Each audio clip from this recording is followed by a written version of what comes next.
Welcome one, welcome all, and happy Father's Day to all the fathers out there. And we got a ton of sports today. This show might be a tad quicker than usual because we have about 5 or 6 fantasy sports that can be played in the next 3 hours, including the NASCAR slate, which actually starts at like 3. But as always, joined by Stats, and we got a new race on our hands. Stats, how are you doing today? I'm doing well, man. We're heading out to Mexico. I'm sure you watched a little bit of Xfinity, so we have a little bit of knowledge of what's going on. Yeah, we get a really nice track. I really liked how it raced in the Xfinity Series. I know there was a little bit of chaos that took Zilish and Gibbs kind of out of the mix for first place. But you did have this, classic F1 track where, those who are fans of Formula One know what it is like. You got a long pair of straights to kind of start out this race. You got the one corner where all those cars, almost 40 cars today, are going to kind of meet up and kind of clog a little bit. It'll be interesting to see how everyone gets through that mess. But in reality, you go through that amazing baseball stadium too, where it used to be a baseball stadium. You go right through it toward the finish line. Daniel Suarez taking the victory. Was that car legal, Stats? I don't know. I tell you what, it was impressive how quickly he was able to get from the back to the front. I was all in on DFS there on DK. He was obviously a lot of people worry he was 75%ish, but he got up with strategy and just really driving well. I think that there was the one he started 9th on one of those restarts, something like that, and got his way to 3rd in 2 turns. So, and that can happen on road courses, right? We're going to make up the track position in the pits with pit strategy, and you're going to make it up on these restarts on the turns. It's going to be difficult, just like Formula One. It'll be difficult to pass when they're out there, except for those guys who are just really, really good at it. And we got the guy who is starting on the pole who's pretty darn good at these type of tracks. You're exactly right. And this track did provide a little bit more action in the Xfinity Series, but we know how that car is. I think the Xfinity races are more entertaining for me personally. Anyway, hoping we can see a little bit of action in the Cup race too, where we see lots of movement throughout the pack. I mean, the cream rose to the top yesterday. I mean, that was the biggest thing, is that at the end of the day, I know Zilish and Gibbs kind of got into it, but the best cars were at the top almost the entire time. Let's hope that is the case today. I want to say this, Stats. We got a nice stud range, right? We got SVG at the top, and we're going to go ahead and just dive straight into this content. All right, we're going to start with the 9K and up range. I want your opinions on, Christopher Bell starting 31st. Not exactly the same situation as Suarez, but a very similar one. One of the favorites kind of starting near the back of the pack, 31st. He's going to be one of the most popular clicks on the slate. He provides you great PD, which is important on this track. We don't have any track history, but again, if you're getting a really good road course racer overall, you're going to have to take him starting 31st with all the PD. If SVG goes out and wins this race, he'd be lucky to get 60 fantasy points. So you almost have to take the floor that Bell offers. SVG starts on pole, but then all of a sudden you get, Larson kind of in the mix top 10. Allmendinger's a great road course racer starting 8th. And then you get a pair of PD guys, William Byron and Tyler Reddick. What's this stud range look like for you? It's interesting. I think you kind of alluded to it where we had a similar situation with Suarez yesterday. I think Suarez was the highest price, right? Yesterday, and we had Zilic on the pole, and you've got the top 2 priced drivers today, just like yesterday. One was the pole sitter, and one was starting in the rear. Both did well. Obviously, Suarez did really well, being able to win the race from the back. We'll see if Bell is able to duplicate that, but I think it will perhaps kind of curb some of the ownership, although we saw yesterday both of those guys were very high owned. So I think we'll see something. I don't know if we'll get 75% on let's say Christopher Bell like we did with Suarez. It's going to be it'll be a bit less than that. But I think, he probably gets in there somewhere in the 50 to 60 range. And I think SVG is going to be somewhere in that similar range as well. I think it comes down, you could certainly play both of these guys, which means obviously we're going to have to dig deep here for some value. If you were going to not start one, if you're making a single entry lineup and you're looking to not start one, I think the guy, as much as I love him here, I think it's got to be SVG just because of the starting position. I think I would feel better. I think Bell would be my number one. And I glanced at your and Big T's the lineup builder earlier, the slate builder, and I believe that's the way you had it as well. I think you have Bell as one with SVG 2. Now, I think this is SVG's race. You also, one thing that we didn't note, there is some weather issues potentially coming. They do have they've got wet tires, so that could potentially be a factor here as well if we're driving in the rain. So keep that in mind, and that also could kind of flip things around. So I think the one that's a little bit safer here at the top is going to be Bell. All these guys in the high that are in that 9K and up have all done really well as far as in the next gen cars on road courses, with SVG being the tops. Second guy up there is Tyler Reddick as far as driver rating on road courses in the next gen, and then the guy behind that is Chase Elliott. So you've got with Reddick starting 22nd. I expect him to be decently owned, and Elliott will probably be owned to a lesser degree, but I kind of like him at the 12th spot. He's a guy who at that price, at the 9,500, could be sneaky, easily can win this race. I'm going to be one of the favorites. So I think we've got some good choices. I like the place differential. You've got Byron up here at 9,900 at 20. He won't be higher owned, I don't think, than Bell, but he could be the second or third highest owned driver on this entire slate. Another guy who's done well in the next gen cars on road courses. So really all these guys that they priced up from like 9K and above have good history on road courses. Another guy that I didn't mention, a guy that you don't normally see in the 9K range is AJ Allmendinger, and the Dinger is a road course specialist as well. And a course like this, I think aggression will pay off. We're not worried about saving tires. And I always say it every time we get to the road course, Dinger is like he's going to compete to win, or he's going to get knocked out of this race. So he's always a good GPP play. These are his chances to win races, and he will be going all out to win. Of course, I didn't even mention Kyle Larson, who no matter what the track is, what type of track, Kyle Larson, the best driver out there, he will be able to adapt certainly to the new track. But I think especially with this being a track a lot of these guys haven't seen, you want to look for some of the guys who raced yesterday is going to be key, because they're going to have a good idea. Road courses, it's all about getting the line, and you're taking these sharp turns, taking the right line on these turns. I think it's a huge edge if you were able to race here yesterday. And if you weren't, then I think the big edge goes to guys like SVG, who are just so familiar with these type of courses that they're going to find the fastest way around that track, more so than maybe the guys who aren't as comfortable on the road courses. Yep, I am with you 100% there, Stats. I mean, look, I'm not going to say anything different about Bell, right? And no one should. I mean, he is going to be the best player in the fantasy, on the DFS slate, but he's also going to be potentially 60% owned, and I don't think that's much of an exaggeration.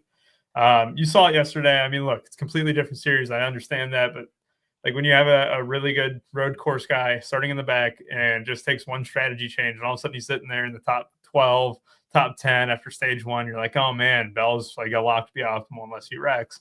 I mean, it feels like that, and it just does, because if he gets 10th, he's probably optimal. I mean, that's just the reality of it. That's a lot of fantasy points. It's north of like 50 fantasy points already with the 21 PD, with the 10th place finishing position. You're already staring at 50 plus, and that's not even including fastest laps or anything like that too. So yeah, Christopher Bell is a clear 1-1 for me.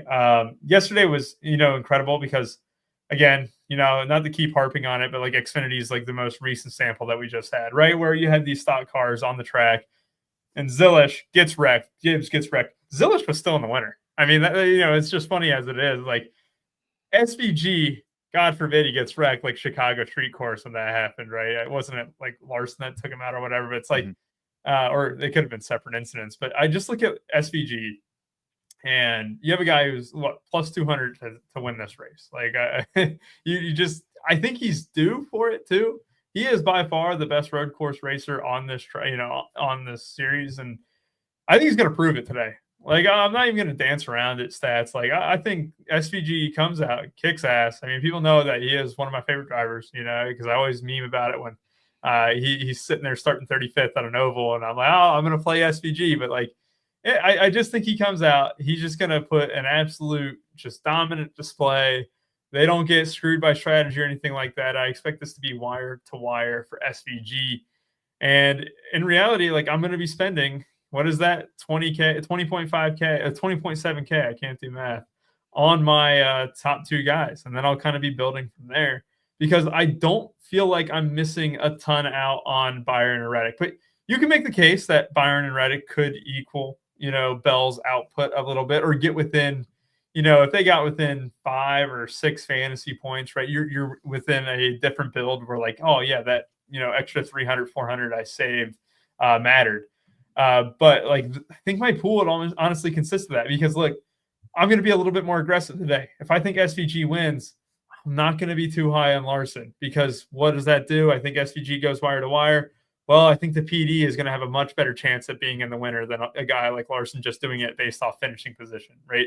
Because like if Byron were to get like 11th, he's probably outscoring Larson who gets 4th. I mean, that's just the reality of it. If Reddick were to get 14th, maybe you can make the case then too. But it's just like I don't think I'm going to be living very high in the finishing position range, especially in the stud range.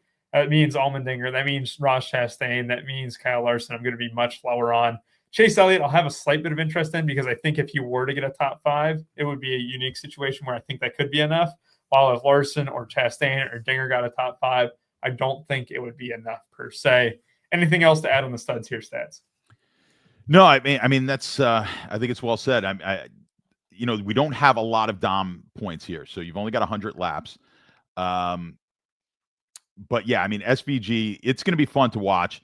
If you haven't watched if you haven't watched him on a road course, him starting out front, I expect fully that he will be able to hold the lead on the start of the race.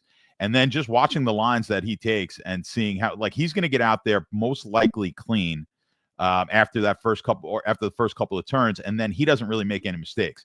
So you're not going he's almost certainly going to lead early in this race and probably extend have himself a decent lead at the end of the stage at end of stage 1, I would think. So he's going to be really fun to watch if you haven't done so. But yeah, I mean, if I was single bill, and like I said, if I had to throw one out, it's still going to be him. But I really like playing both of them. And more than likely, I haven't put up my cores yet. I don't think any of us put the cores up yet. But more than likely, I'm going to have both of those guys in there in a similar type of build to what we were doing in Xfinity yesterday. And like you said, it did work out even with the wrecks. So yeah, I think we've got high quality drivers up at the top.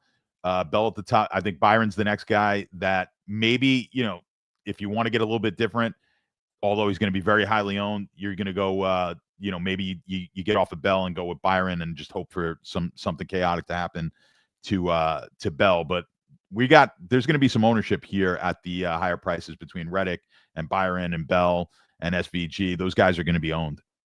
100% here. And Mamba level, you ask Bell, top 10 finish minus 165. Do you think that's a decent bet? I will say this, and this is just a market because it'll be the same way it is like on every other site. You'll have like 15 or 16 guys with minus odds for top 10. And that just becomes a point where it's just, I don't think it's efficient to bet, right? Stats. Like you just have like just a ton of guys who are like minus 150 or above almost. And is that a bet you ever make for NASCAR? Yes, you will see that for sure. I mean, yeah, just a little betting, just some betting info. When you get these, you can figure out what the hold is. Obviously, there's only 10 drivers could finish in the top 10. If you just add them all up, and then they should add up to 1,000% if you converted it to implied odds. And it'll probably, I don't know what it is at that specific book, but whatever it is over 1,000, that's the hold, and it'll probably be like 35% or something like that. I think it may be even higher. Maybe be more. Yeah, it could very well be more. I'm looking at these odds. Like you have like SPG's minus 1,100, Chastain minus 550, Gibbs minus 370, and stuff. Like you have So typically you're getting, and with this bet in particular, I actually don't like it because I would rather take Bell to finish even better than the top 10. I would look for a top 3 bet before I bet him to win a top 10 here. I would just go. I would pretty much go all at it or take him to win the race. The top 10 just feels it's too safe for me. I don't want to lay 165 because, it's still NASCAR. Anything could happen here. You get wrecked out. I'm laying minus 165. I'd rather take some plus money on a top 3 finish.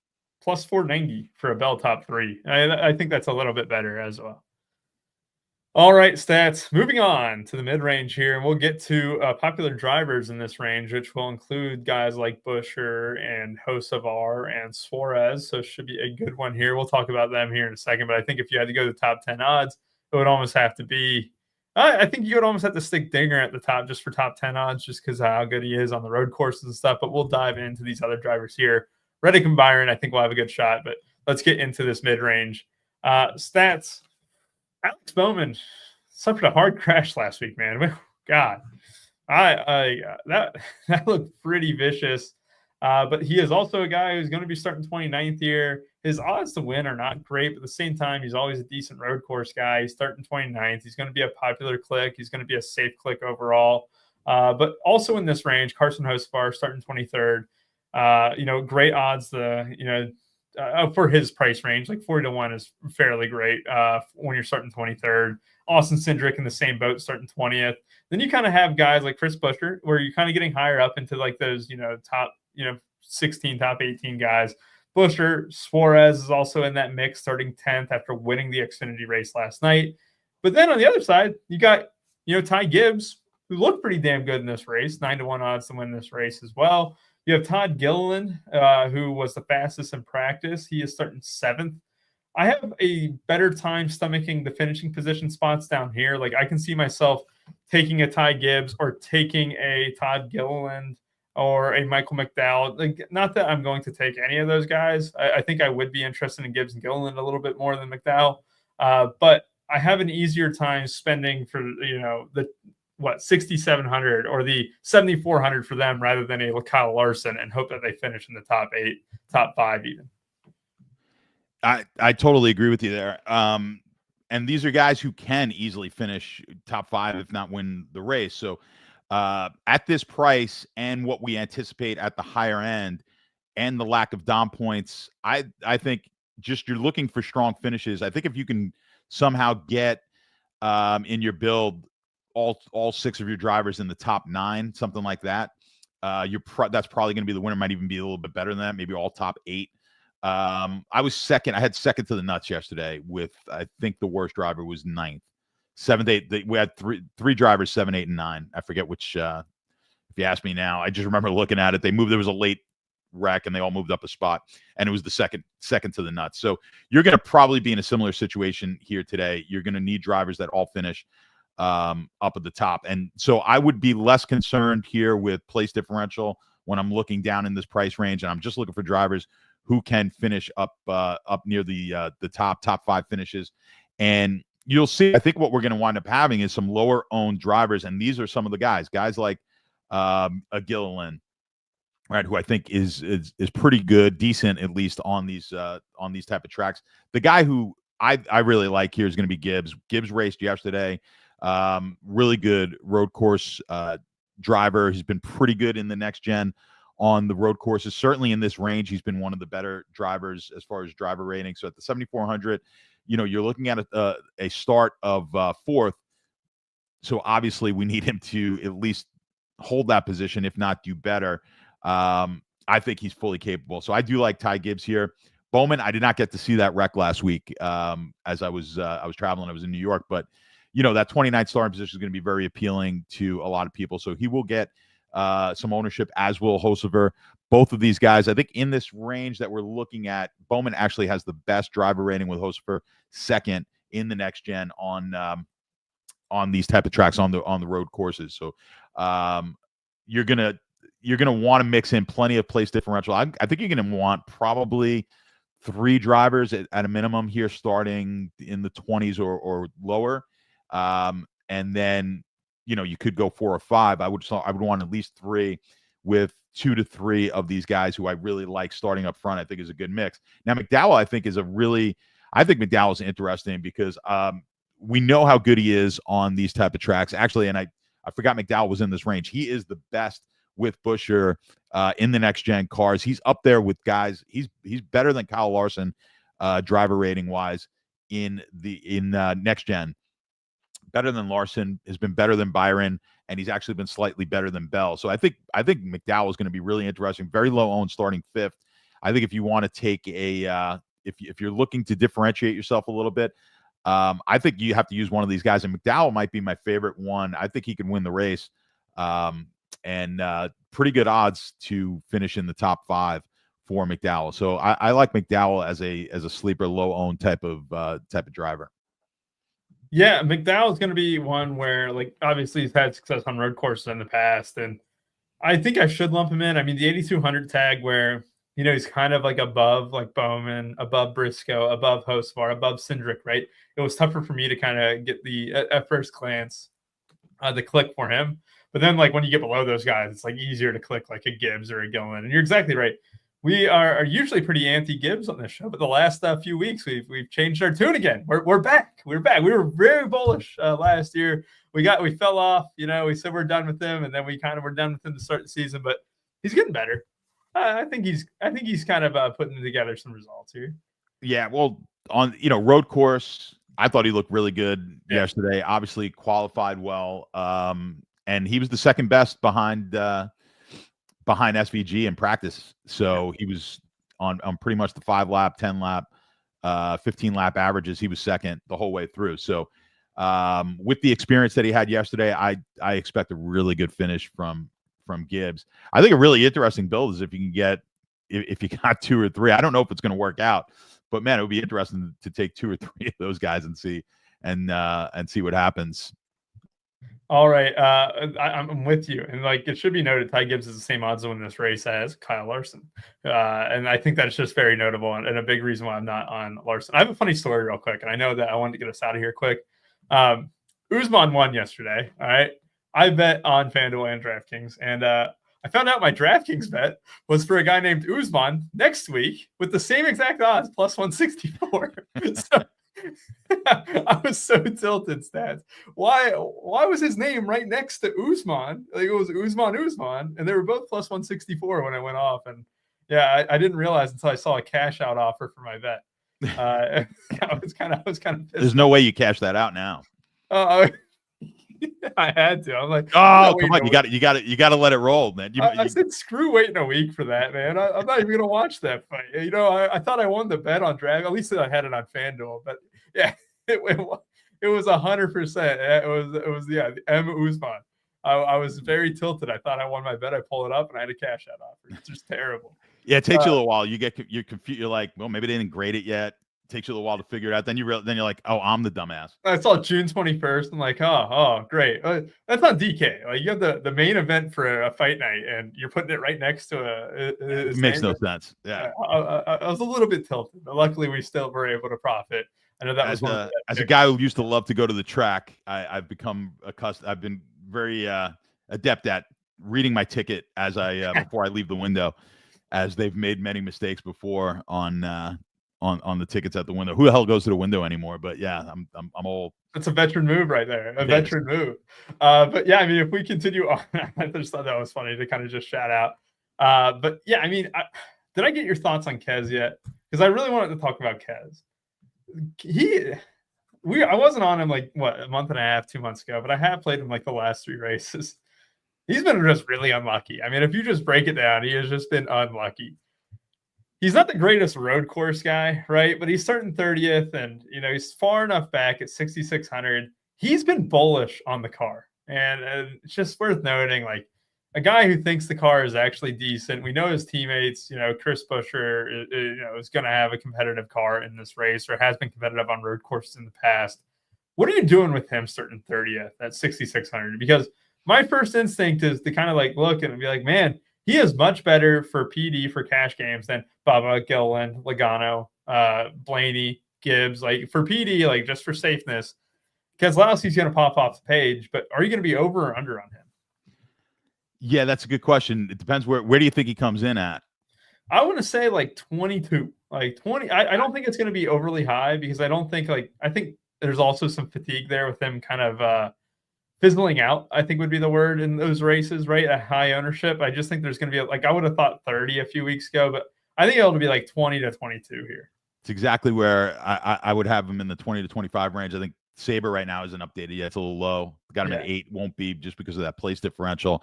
Yeah, I mean, I guess maybe it's a little bit of a cop-out answer, but I think somewhere in the high teens, maybe I'm just going to be slightly under high teens to 20 is about comfortable where I'm at in my 150 builds, but just has not been good, as you mentioned. Not a great road course driver.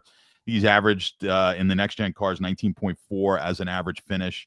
I don't think that really is going to get it done for us starting 30th. I don't think if he moves up 10 spots necessarily, he's going to be in the winner. If that 10 spot is 20th place, I'd be almost positive that it's not going to be. So I still think you're going to need all of your drivers, certainly to win the big GPP. Everyone's going to have to be in the top 10. When we get to this range that we're in, the sub 7K, maybe you'll get away with someone just outside the top 10. But I think we're going to need all drivers in the top 10. I don't like his chances. So for me, certainly in a single build, he's not going to make the cut for me. Maybe a better cash game play than I think a GPP play. Yeah, I like it. And I think I'm going to kind of be in the similar boat. Like, there's no reason to force him in. And you're exactly right, too. When you're just talking about for, the large tournament, the large field tournament, you're trying to get, 100K to first today. You need everyone to get 40 plus. I think yesterday was 42 plus. Zilish was the lowest score in the winner, I believe. You could even stretch that out to 45 plus for every one of your drivers. And what's the path for Keselowski to do that? It's like a 12th place finish. Yeah, I mean, that's a tall task for a guy who isn't really incredible on road courses to begin with. Starting 30th already. Yeah, it'll be tough stats. I mean, that is just definitely the word there I would use. Just tough for Keselowski to be fully in the winner. Put it this way: the last time he finished better than 12th was a 10th place finish.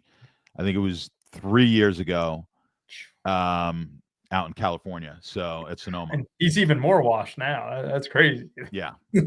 So he just has not come close to that. So, yeah, I think the fade is, or getting under the market, certainly in my 150, and fading him in three maxes and 20 maxes.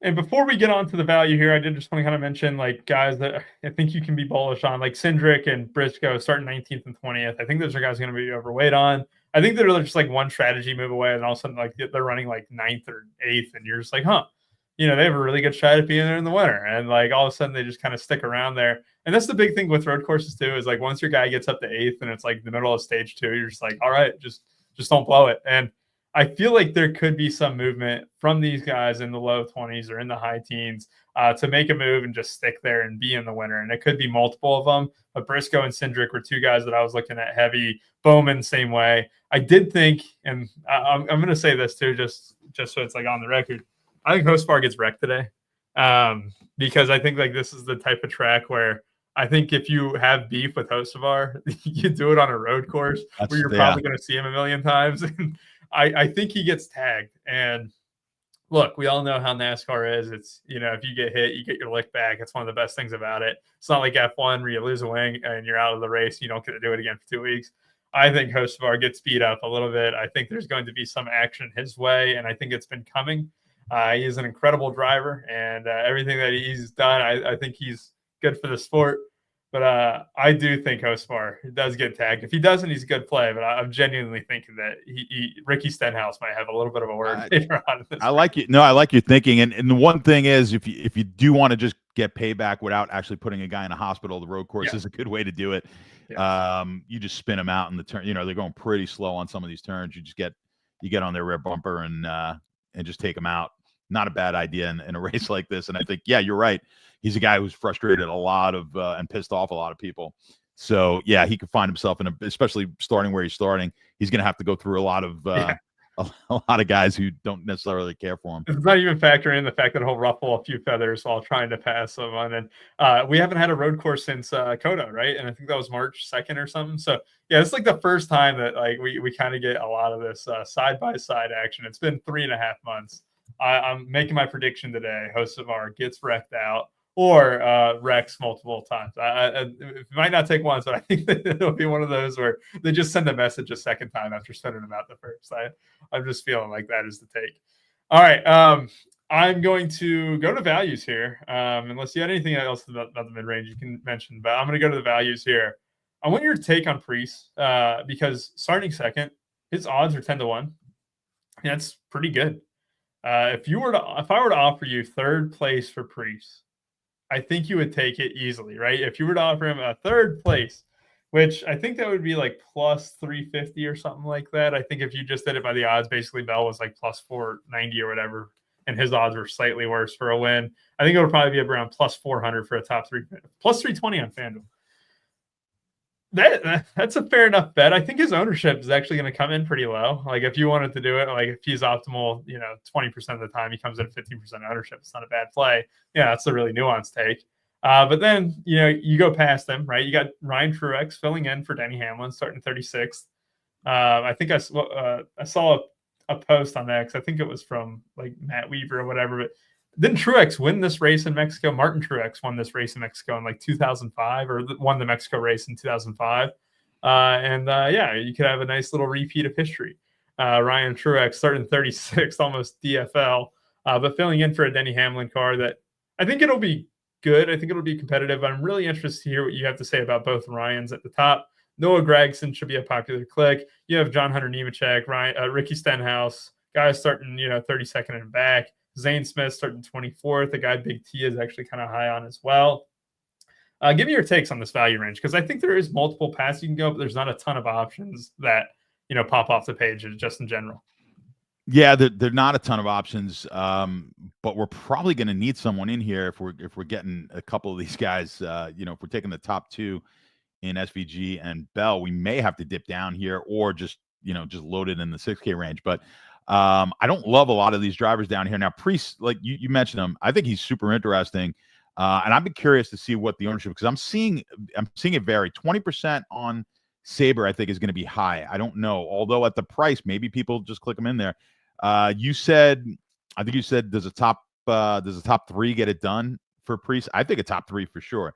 Like I said, I think we're going to want, especially at these cheaper prices, if we can get any of these guys up into the top five, I think they find their way into the winner. And the odds, go look at Priest, like you mentioned, really good to finish in the top five. He's up there with all these high price guys. So I would not take him out. I think he's very much in play. And I don't know if he gets to the 20%. If it's in the teens, I like Priest. I'm going to just go back to what I was saying when we were talking about some of these other drivers previously. We're talking about Gibbs and McDowell and these guys. I'm looking for these guys who looked really good. Looked really good in practice. They they qualified well, and they've got some decent history on road courses in the next gen. I think Priest checks those boxes. I think that's why you're going to wind up with this. This is going to be an interesting race from a DFS standpoint. I think we get one, if not two, sub 15% drivers in the winner today. So I think, and my guess is they're going to come from the top. They're going to come from guys who are starting in the top 10. Who will just naturally be under-owned because everyone's going to be playing place differential. I think that's what we get, and I think Priest is certainly in the mix, to be that guy. So I like Priest here. You mentioned Truex, looks starting 36th is certainly an option. We don't have a ton of Ryan Truex, history, but yeah, I think with that starting position, we're looking at a lot of these guys who are starting down near the bottom at the cheaper price tag. It's just going to be a matter of on these courses they're not going to luck buck. I don't think there's going to be enough of a you won't have enough wrecks in this race where oftentimes what we'll see with these guys, they just kind of move up because of attrition and they get lucky. I don't think we'll necessarily see that. So I'm really looking for some drivers who have at least had a little bit of success. Cole Custer down here has the best driver rating in the next gen cars. He's not going to be owned at all starting 26th. I think he's an interesting option to take down at this price tag. No one's going to be on him at all because of that. Everyone's going to be looking to take maybe guys starting 30th or worse just to get those extra place differential points. But I think Custer has as good a shot as anyone. If you look in the betting markets, you would certainly like maybe a Berry down here. Although starting 13th, of course, no one's going to want him at the lack of place differential. And Eric Jones in a similar situation, odds not quite as good as Berry, but starts 14th. And then you got Herbst, who starts 15th. Again, his odds are decent, but those starting positions are going to certainly keep the ownership down. So one of my favorite plays, I think, as a long shot play, I think would be Custer down here. And certainly if I'm going to go up to that 6,500, I think Priest is very, very much in play. I like it a lot there, stats. I mean, that's really well done breaking it down. I like your Custer mention. I'm going to add him to the pool because I already need more guys down here a little bit, especially when I'm playing SVG and Bell. And I kind of dismissed Custer just to begin with.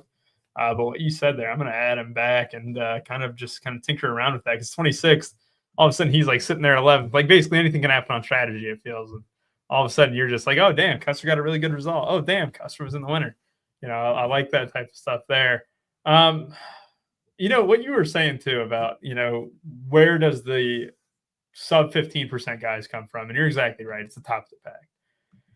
I'm going to add McDowell back to my pool. And what I'm also going to do is I'm going to get a little more aggressive. I don't think Bubba comes in too high owned. I think a lot of people are already just kind of on the train where he's just not a good road course guy. It's not going to matter. But like there's guys starting 25th who I'm just not going to have a lot of, right? Blaney, same way, starting 18th. I don't think I'm going to have a lot of him because I'd rather have, I think I'd rather have a Ty Gibbs. I think I would rather have a Todd Gilliland over Ryan Blaney here today. I think I would rather have, after your case for Michael McDowell, even like Chris Buescher, who, he's starting like only 2 spots higher, but I'm not going to go for these guys who are kind of just have a little bit of PD mix who will come in a little bit higher owned. And you can throw Keselowski into that boat too, where you're just not as high as the field on him. And really, like, if you were to get 2 drivers sub 15%, Ryan Preece could be that guy. I mean, if he were to get 4th, 5th would probably be the lowest he can get and be in the winner.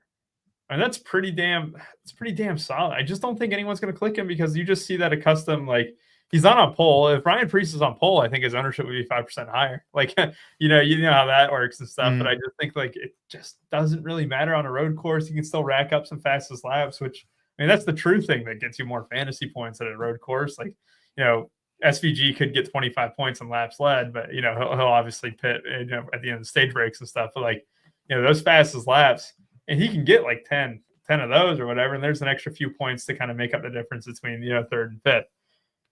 I like what you said there. I think Truex just going to be a guy naturally high end because he's going to be in pretty damn good equipment. I think that's just kind of notable thing is I think he's a better play straight up than Keselowski. I just think if you were to just break it down, if Truex were to get like top 18, which is moving up 18 spots, you're looking at 18 points of PD. You're looking at almost 20 points of finishing position.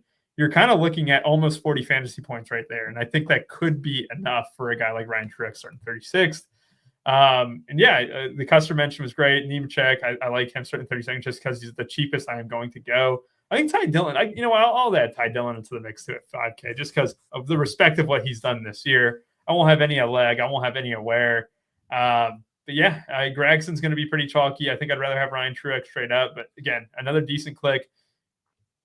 Just when you look at Truex, you were mentioning Truex compared to Keselowski. I mean, it's basically they've got basically the same top 10 odds. I mean, it's just slightly in favor of Keselowski, and you've got the six positions better, and I think lower ownership as well for Truex, just because he doesn't typically race in the series, and will Keselowski's got the bigger name. I think he winds up getting slightly more clicks there. So I do like that as a pivot off of Keselowski getting down to Truex. I actually like Truex better straight up anyway. So I think I might knock my Keselowski maybe down even to 15% and be over that on Truex as I'm looking at it. I like it. I like it a lot there. And I think Truex, I wonder what his ownership. What do you think Truex gets to ownership wise? I think he's like 10%. Maybe higher. You think it's going to be higher? Well, I don't have anything to gauge it with, right? Like usually I kind of have like a feel of like, okay, this guy was like 30% one week when he was, down low. And you can just kind of keep that in the back of your mind. Truex is like one of those fresh samples where do people associate him with Denny or do they just associate him just being like, oh, he's running Truex? Because in my opinion, it's like, well, he's in the 11. Like, that's pretty good. We see what the other guys in the 11 or on JGR are doing. Like, you have Ty Gibbs starting 4th and stuff. And like, I don't know. I just feel like the equipment's going to be ready for him. And I think he can get like a top 18. It's just like how many other people think that. And he is starting 36th. Like, but his odds are worse than Keselowski. This is why I'm just kind of bouncing. I know I'm talking a lot of stuff. I'm just kind of speaking gibberish. But it's like, if he is under 20%, I'm going to be way overweight, to be honest. I mean, Sabres got him at 12. I think that's about right. I think, he gets in that 10%. 10% range. BG3. No, we got the right cousin or whatever they are. They brothers? Are they brothers or cousins? Brothers. Yeah, it's his younger brother, right? Yeah. Yeah. No, we got the right one. It's just a matter of at that price tag. I'm just looking at the odds, like you said. I know they're not as good as Keselowski, but I think it's close enough. They're not that drastically different, and I think there'll be a difference. He will be lower owned than Keselowski is, and we get a little bit more on the place differential potential. So I favor him over Keselowski. It's kind of the old saying too of like in NASCAR, do you play the driver? Or do you play the equipment? Like I don't know. To me on a road course though, it's the driver means a lot more. We've got the long straightaway, so the equipment's going to matter there. But I think the driver takes care of a lot of the problems that you may have with the car. So that's why you'll see some of these the lesser teams with chances. Obviously, SVG's in Trackhouse, and he can pretty much drive anything around there, and he's going to be near the top. So you'll get with Dinger and Kollig and these type of guys, they'll be able to take lesser equipment. McDowell's Inspire should be able to compete. So that it's a unique race in that aspect. So I don't necessarily think he needs, I mean, it's going to help. It's going to help with for Truex for sure. But we could kind of overanalyze it. He starts 36th.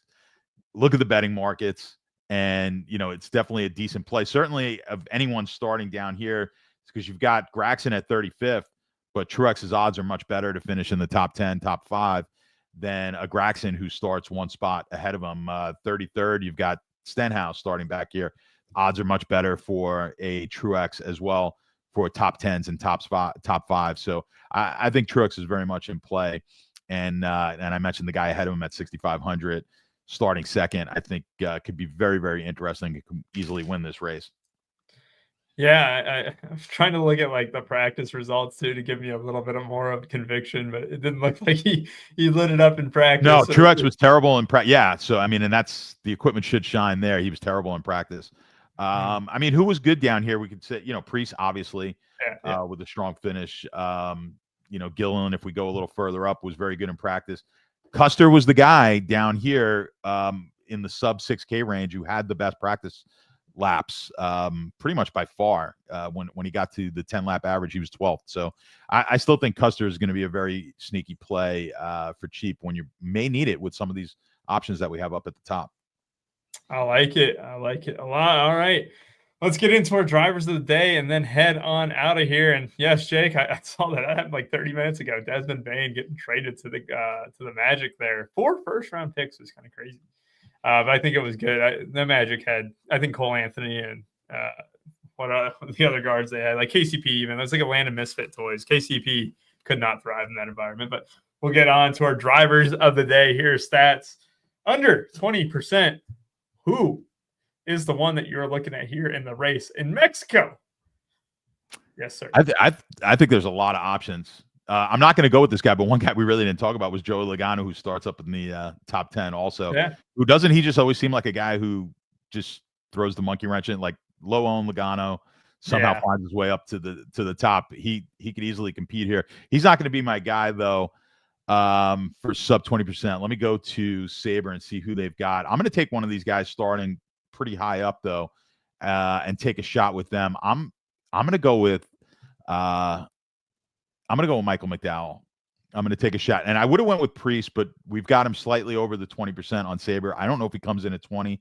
I'll adhere to the rules of our game, but I'll go with McDowell. I think he's got a shot at a pretty high finish. It's for me, it was either him or Dinger. I'll save the $1,100 and go down with go to McDowell. I like it. Michael McDowell is the driver of the day for stats at under 20%. I kind of want to go with the similar tune as you, but I honestly want to go with the guy I'd have my main team. You know what, stats? I'm gonna do it. I think let me go ahead and just check the ownership real quick. I am on WNBA because I got 13 minutes until lock, so I got to flip over to the tab just to make sure because I don't want to mention a name where all of a sudden we're just both looking at it. All right, you really think I'm going to ask you a question? Briscoe over under 20%. Briscoe, let's see. He says 26 on Sabre, man. That seems high. What does Sabre have? It's Over 20? I can't go him if Sabre has him about that. Yeah, they got him at 20. I think 20 is the over under. I think that's the over under. I will allow it if you would like to take Briscoe. I like that pick. Yeah, you know what? If you're going to allow it, I don't get too many of these chances to bend the rules a little bit. I'm going to take Chase Briscoe.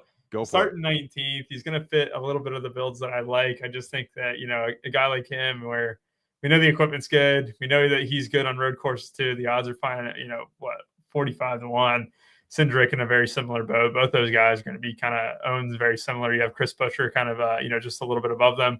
Chase Briscoe, top 10 finish today. He was real good. He was top 5 at a minimum in practice at all lap averages. So yeah, he was one of the better drivers in practice for sure.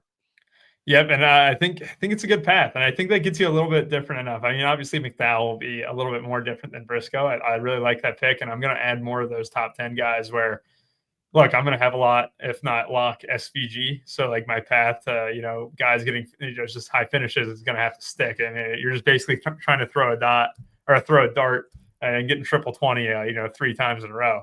But it can happen with 150. But I think for my main team, though, SVG, Bell, Briscoe would almost be like a good core to start out for me here, and then kind of work forward from there.